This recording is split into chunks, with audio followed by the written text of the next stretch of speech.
Collège Victor Hugo de Boaké, salle d'attente des épreuves orales du brevet d'études du premier cycle BEPC section 2020.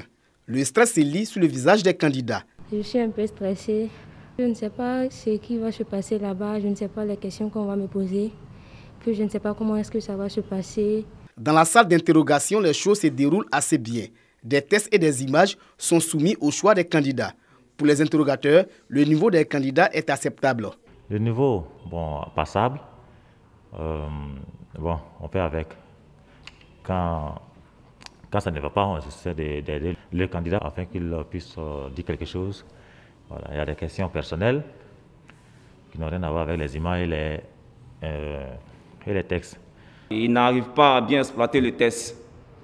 Donc, on leur demande de relire encore le test devant nous et de mettre les accents sur les différentes parties, c'est-à-dire les parties importantes du test. Pour ce premier jour, les candidats se disent satisfaits de leurs prestations. J'ai choisi le test. J'ai pris, j'ai lu.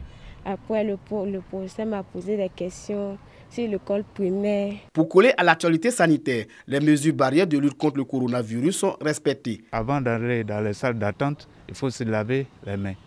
Et dans les salles d'attente, au moins un candidat par banc.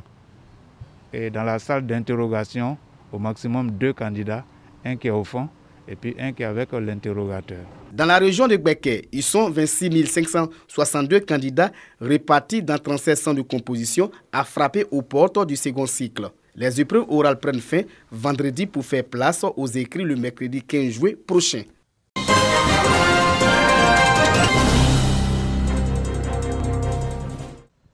L'Association nationale d'aide d'enfants en danger, ANAED de Korogo, reçoit la visite des membres de l'Eoclub Korogo Poro. Ce club service est allé soulager ces tout-petits du centre impacté négativement par la Covid-19. Après l'ANAED, cap est mis sur le centre hospitalier régional et les maternités des quartiers Koko et de la fosse de Korogo. Dans ces infrastructures sanitaires, le L'Eoclub Korogo Poro a pris en charge certains malades en difficulté. En nous envoyant des sacs de riz, de l'huile, du savon et aussi des habits pour nos enfants. À ce même moment précis, en tout cas, c'était un besoin essentiel pour nous. Ils viennent donc de nous décharger d'un problème. Pour les responsables de ce club service, cette action de portée sociale est une réponse aux conséquences désastreuses du coronavirus sur les populations vulnérables. Avec la maladie du coronavirus que la Côte d'Ivoire a connue, nous avons jugé opportun de venir apporter une aide aux orphelins de l'ANAED. Au CHR de Korogo, nous allons prendre des ordonnances en charge. Ensuite, nous irons à la maternité de Koko, à la maternité de la Fosse, apporter un soutien à toutes ces personnes.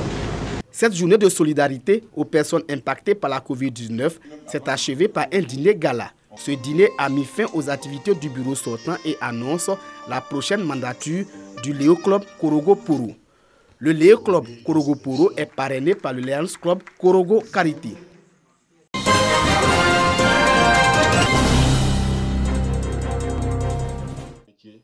Ils sont au total 113 producteurs d'anacades issus de la société coopérative d'Oussoussoumou de Kong qui reçoivent la somme de 100 millions de francs CFA. Avec la Covid-19, le 10 avril 2020, le ministre de l'Agriculture et du Développement rural, Kobena Kwasi Adjoumani, annonçait un plan de soutien de 300 milliards de francs CFA pour atténuer l'impact de la maladie sur les producteurs, dont 250 milliards pour les cultures de rente. Ici, l'objectif est de permettre aux producteurs d'être rémunérés à leur juste valeur. 250 tonnes d'anacades vendues à 400 francs le kilogramme tel que prévu par le gouvernement. De quoi satisfaire les producteurs. Nous sommes là pour régler les premières phases. Le prix qui a été fixé par le gouvernement à 400 francs le kilogramme. À Congo, pour booster l'économie locale, les autorités, avec à leur tête le maire Berté Abdraman Timoko, soutenu par le corps préfectoral, ne cessent d'encourager les agriculteurs à se mettre en coopérative pour un meilleur encadrement et pour une meilleure rétribution. Aujourd'hui, cette politique donne des résultats satisfaisants. On l'a indiqué aux parents lors des réunions de se mettre en mouvement coopératif pour jouer un rôle majeur sur le marché qui est assez déjà concurrentiel. Le maire de la commune, M. Abdelman Tchemogo Berté, félicite le conseil d'administration de la SOCOP du Doucement pour cet acte qui répond à un réel besoin du département et les assure leur soutien total. Un deuxième montant de 100 millions de francs CFA sera distribué dans les mois à venir aux membres de la coopérative d'Oussoussouma.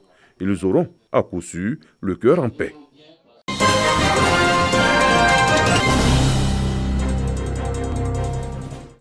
L'importance du manioc en matière de lutte contre la sécurité alimentaire et contre la pauvreté sont non négligeables. Pratiqué dans des systèmes extensifs peu performants, avec les changements climatiques, la dégradation et l'appauvrissement des terres, l'augmentation de la production résulte essentiellement de l'augmentation des superficies emblavées.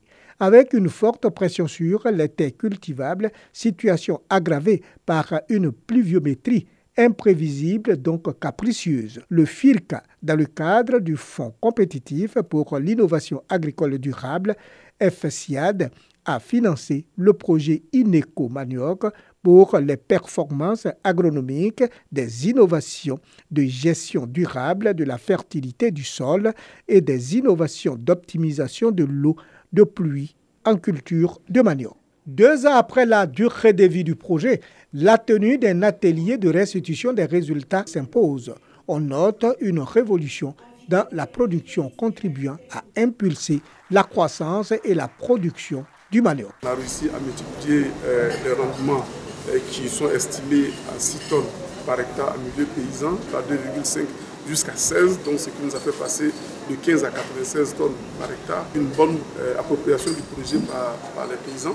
Au total, 44 projets sont financés depuis 2018 dans l'objectif d'initier un changement notable dans les pratiques culturelles. Le gros souci des producteurs est la mécanisation agricole, la transformation et la commercialisation du manioc. Notre plus grand souhait, c'est que la production du manioc même soit mécanisée pour que vraiment nous puissions nous en sortir comme les producteurs du riz le font. Tous les participants s'accordent à vulgariser les nouvelles techniques reçues dans le cadre du projet INECO Manioc.